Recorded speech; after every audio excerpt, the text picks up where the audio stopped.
नमस्कार मंडळी. तर सध्या आपलं चालू आहे पिगी बँक चॅलेंज, ज्यामध्ये आपण ही पिगी बँक मेंटेन करतोय. त्यामध्ये आपण असं करतोय की एप्रिल महिन्यात जी तारीख आहे त्यासमोर शून्य लावून तेवढी अमाऊंट आपण या पिगी बँकमध्ये टाकत आहोत. तर आज आहे 12 एप्रिल. 12च्या पुढे शून्य लावून म्हणजे 120 रुपये आज आपण या पिगी बँकमध्ये टाकणार आहोत. आणि हे चॅलेंज आपण चालू केलेले आहे 1 एप्रिलपासून, आणि ते आपण पार पाडणार आहोत 30 एप्रिलपर्यंत. तर तुम्ही कॅल्क्युलेट करू शकता की ती अमाऊंट आपली मंथ एंडपर्यंत जमा होणार आहे. तर फक्त पिगी बँक आपण म्हणजे हे ॲज अ एक्सपेरिमेंट करतोय की आपण करू शकतो का. 10 तारखेपर्यंत सोपं होतं, आता 11 तारखेपासून थोडं अवघड झालं आहे म्हणजे पैसे साठवणं, कारण की अमाऊंट मोठी आहे, पण करू शकतो आपण. तर जसं एक ॲडव्हान्स द्यायची म्हटलं तर तुम्ही पैसे साठवण्याच्या बाबतीत स्वतःला माहीत असते आपण किती चंचल विचल असतो. पैसा आला, काय खायचं दिसलं, काय घ्यायचं दिसलं, आपण खर्च करून टाकतो.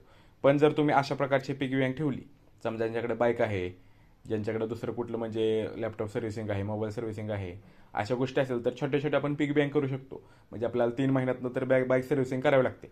एक पिगी बँक करायची आणि सरळ त्याच्यावर दुसरी तुम्ही एप्रिल 2025 टाकलेलं आहे त्याच्यावर टाकायचं बाईक सर्व्हिसिंग. आणि 3 महिन्यात जेवढे 100 200 असे पैसे साठवत त्यात राहायचं. आणि नाही म्हटलं तर तुम्हाला बाईकला म्हणजे बेसिक 600 700 आणि जर काही खर्च असेल तर 1800पर्यंत तुमचा खर्च जातो. तेवढं तुम्ही 3 महिन्यात आरामात त्या पिगी बँकमध्ये टाकू शकता. म्हणजे वायफळ खर्च न करता तिकडचा पैसा इकडे ट्रान्सफर करायचा. असं तुम्ही तुमचे खर्च भागवू शकता. अशा प्रकारे समजा आता माझ्या एक मित्राचा एस एस प्रिंटर होता, त्याला मी आयडिया दिलेली की तू असं करू शकतो. त्याने त्याच्यावर फॉर्मल्स एस एससाठी लागणाऱ्या फॉर्मल्ससाठी त्याने ते पिगी बँक केलेली.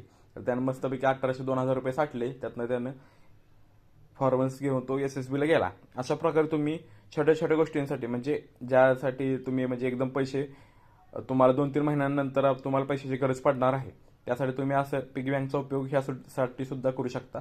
अशा प्रकारे आपण हे एप्रिलचं पिगी बँक चॅलेंज पूर्ण करत आहोत. आणि आज 12 तारखेचा टास्क सुद्धा पूर्ण झालेला आहे. यावर काट मारली म्हणजे आजचं प्रोडक्टिव्ह वर्क दिसेल. तर चला, आपण ही पिगी बँक मेंटेन करत आहोत. भेटूया उद्याच्या व्हिडिओमध्ये. धन्यवाद.